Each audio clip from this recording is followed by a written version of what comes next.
مصطفى السباعي، رئيس القسم الرياضي بإذاعة كاب راديو طنجة، في نفس الوقت مدير الموقع تاع النادي الرياضي بونكوم اللي هو خاص بالرياضة.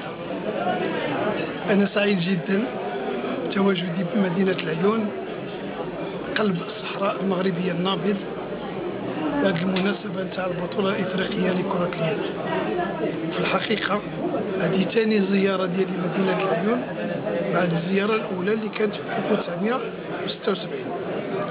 والحقيقة وبدون مجاملة أو مبالغة يعني لقد تطورت مدينة العيون بشكل مذهل وكبير في جميع الميادين، سواء الاقتصادية والعمرانية والنمو.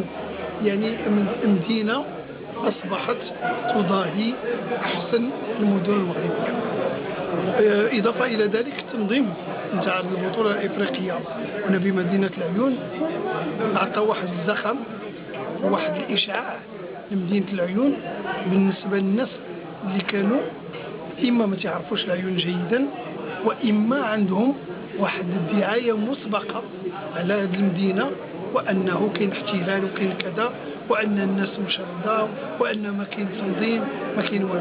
يعني جات هذه الفرصة نتاع البطولة الإفريقية اللي عطات التأكيد والدليل لهاد الناس اللي ما تعرفوش العيون مزيان باش يعرفوها عن كتب ويطلعوا على الحقيقة نتاع الوضع في الصحراء المغربية.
Ils apprennent encore.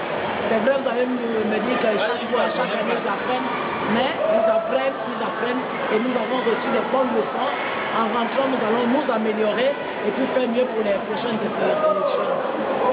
Et là, le match vient de se terminer. Vous avez vu qu'en première mi-temps, ils n'étaient pas assez réveillés. Lorsqu'ils ont réalisé, bon, ils ont gagné la deuxième mi-temps, mais le match, c'est la première et la deuxième mi-temps en même temps. Nous avons perdu un point. Et nous sommes 6e, si les 11, le Seigneur déjà, la saison s'est bien passée. Et l'organisation à la ville de l'Aïoun? Bon, la ville de l'Aïoun, je n'ai pas grand chose à dire, c'est la première fois que je viens au Maroc. Bon, déjà, c'est aussi calme comme chez nous en France. Et les mentalités ne sont peut-être pas les mêmes, mais je ne dirais pas qu'on a été mal reçus. On a été bien reçus, on est libre, on se balade, personne ne nous crée de problème. On ne peut que jusqu'à dimanche, ça continue comme ça. Nous avons observé une très grande équipe, Wydad Smara. C'est dommage qu'ils ne soient plus allés en demi-finale. J'aurais bien souhaité, mais je pense qu'ils sont une très bonne équipe et ils ont une bien participé. L'organisation n'a pas été mal aussi. Et je voudrais remercier la CAB, la ville de Yaoundé, le maire, tous ceux qui ont fait en sorte qu'on a pu surveiller ce tournoi. Vraiment merci. C'est une très grande chose. يارا خليفة رئيس مصلحة الإسعاف الطبي. اليوم حصلنا الشرف باش نشاركوا في التغطية الصحية لكأس إفريقيا لمنظم مدينة العيون، واللي يشرفنا أن نكونوا من طاقم وزارة الصحة مشارك اليوم. وجايب بقوه باش يدير تغطيه لنا هذا الضيوف ديال مدينه العيون. كل قاعه مجهزه باطباء ديال لي جيرجونتيست السامي وممرضين ومختصين في علوم المستجدات وكذلك تقنية الإسعاف وجميع التجهيزات ديالهم ولي زامبيلونس تيب A بالإضافة كذلك إلى مروحية طبية ديال المستجدات ديال مدينة العيون اللي هي موجودة في المطار وتحت رهان الإشارة في أي تدخل. كذلك هناك كذلك تنسيق مع المستشفى الجامعي محمد السادس في مراكش، مستشفى أكادير وجميع المراكز الاستشفائية في حالة إذا كان هناك أي تدخل أو الريجيلاسيون ديال أي مريض ولا أي واحد من هذه الضيوف ديال مدينة العيون. ياك ما كانوا شي إصابات قوية خلال البطولة؟ كان هناك تدخلات إصابات ولكن الحمد لله دخلنا ولكن شي حاجة بسيطة كنا موجودين هنا 24 ساعة. رحيم عمرو يكن رئيس بعثة نادي هليوبوليس من مصر وعضو مجلس إدارة النادي.